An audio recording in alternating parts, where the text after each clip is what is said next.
El 2 de abril de 1982, a las 12:30 horas, culmina la Operación Rosario. De esta manera, las Fuerzas Armadas Argentinas, en una operación conjunta, desalojan a las autoridades británicas que existían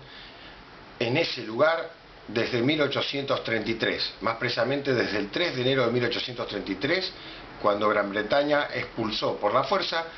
a las autoridades argentinas que estaban ahí desde 1820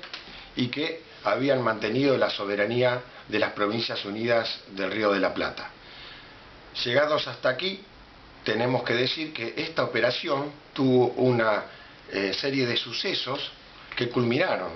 en esta situación. No es que fue antojadizo, que fue de un día para el otro, como generalmente se dice, sino que está enmarcada en un largo conflicto entre las dos partes, entre Argentina y el Reino Unido,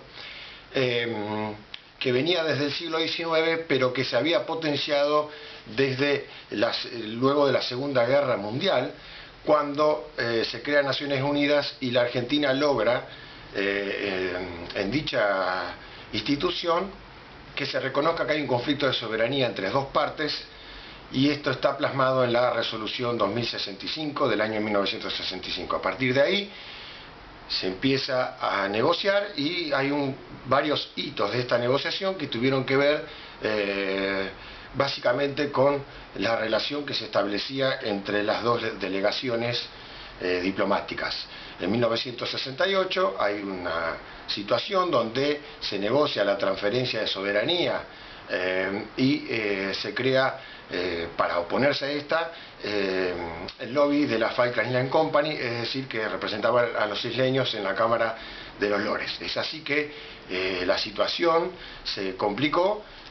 pero hubo un acercamiento a través del Tratado de 1971, donde con una tarjeta blanca se podía ir de Malvinas hacia el continente, y del continente hacia Malvinas, y que se construyó una pista de aterrizaje, la Fuerza Aérea Argentina construyó una pista de aterrizaje, YPF, la de Gas del Estado fueron a Malvinas, y de esta manera vencieron el aislamiento que tenía. Esto llevó a una negociación bastante fructífera, pero esto tuvo sus bemoles, porque había muchos actores en cuestión que tenían que ver con los intereses coloniales británicos. De esta manera, la situación se empezó a enfriar y hubo un episodio muy interesante en 1976, en febrero, la misión Shackleton inglesa para averiguar los recursos naturales que había en el lugar, ¿no? De esta manera, esto produjo una retirada de los embajadores y un casi conflicto armado entre algunos medios navales que había en el lugar. Entonces llegamos al golpe de Estado que hacen las Fuerzas Armadas contra la Presidenta Constitucional María Estela Martínez de Perón en marzo de 76, y toma el poder una junta militar de comandantes que se va a ir recambiando, sucediendo, con muchos conflictos internos, y que para el año 77 el tema Malvinas va a empezar a florecer otra vez, y la Armada, sobre todo, que era la que más tenía interés en la ocupación de Malvinas, y sobre todo que era la que había planificado, ¿no? Había algunos planes que venían del año 66, 68, que fueron actualizados. ¿Cuándo? Bueno, aquí vamos a lo más importante. El 11 de septiembre de 1981, el almirante Jorge Isaac Anaya asume el comando de la Armada. Y él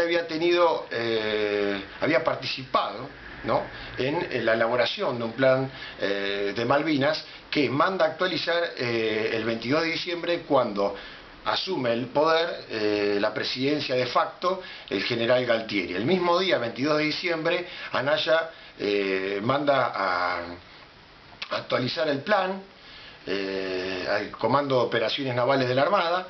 que estaba comandado por el almirante Lombardo, y este plan preveía un plan de ocupación, un plan de defensa, la logística, y sobre todo que trajeran los aviones Superétendard que se habían comprado a Francia y que eran un arma muy moderna, con los misiles Exocet y aviones de exploración Orión. Bien, el 5 de enero la Junta Militar conforma lo que se llama la Comisión de Trabajo Conjunta para el estudio de la ocupación de Malvinas, para hacer participar a todas las Fuerzas Armadas. Esta comisión estaba constituida por el general García de Ejército, el almirante Lombardo de la Armada y el brigadier Prese de la Fuerza Aérea. Estos estudios prosiguieron y en febrero de 1982 las delegaciones argentina y británica que habían decidido hacer una especie de encuentro mensual se encuentran en Nueva York y no llegan a nada concreto, por lo cual el canciller Costa Méndez da una especie de ultimátum comunicado, digamos, al Reino Unido, que si no se lograba, satisfacer los intereses de la parte argentina, iba a buscar los métodos que fueran más eficaces para esto, ¿no? Es decir, si bien no estaba iniciando una escalada, claramente dejaba en entredicho que no solo podía ser de manera pacífica, ¿no?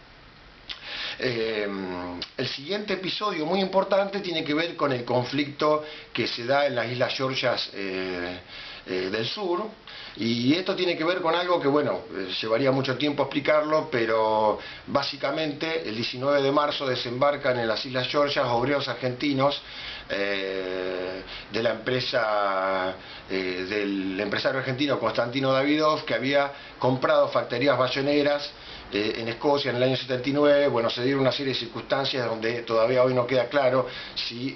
fue una operación encubierta de la Armada, como dicen algunos, o si en realidad era solo una misión comercial. Misión comercial era, pero de todas maneras la Armada prestó un buque para ir.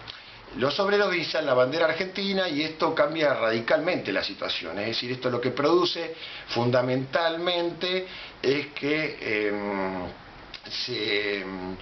en Londres la prensa magnificara el episodio y se hablara de una invasión de la Argentina a Georgias. Bien, aquí entonces comienza otra etapa, que es cuando el comité militar empieza a tener reuniones periódicas por fuera de las reuniones normales que tenía la Junta Militar, y empieza a evaluar la crisis. Ya el 16 de marzo,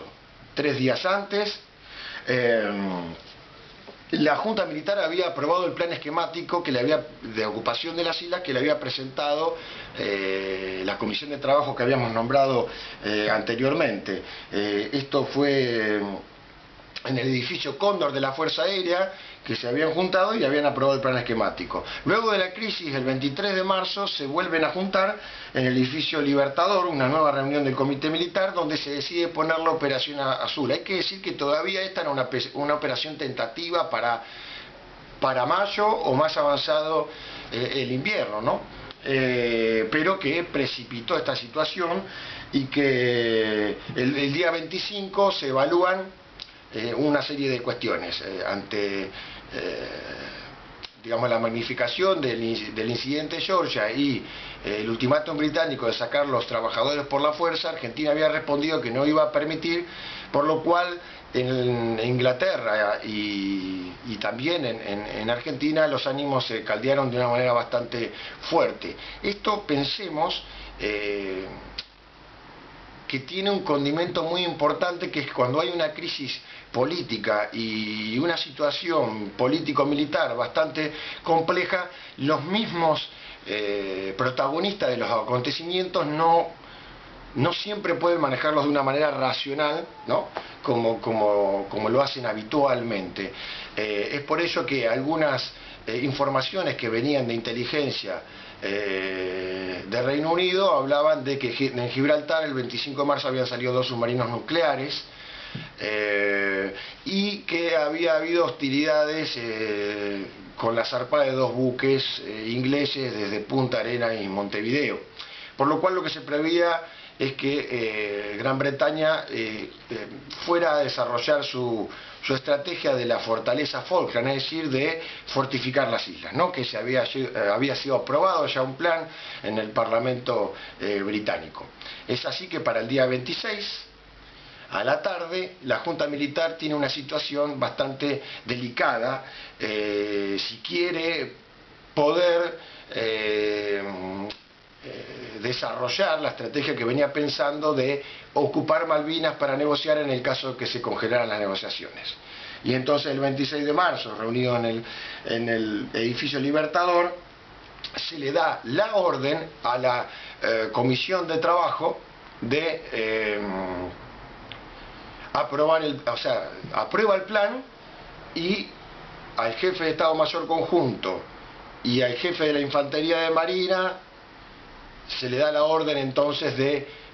ejecutar la operación que habían preparado, ¿no? Esta ejecución se puso en marcha el 28 de marzo, cuando la flota argentina zarpa, y por una cuestión meteorológica no se desarrolla el 1 de abril, sino el 2 de abril, como decíamos anteriormente.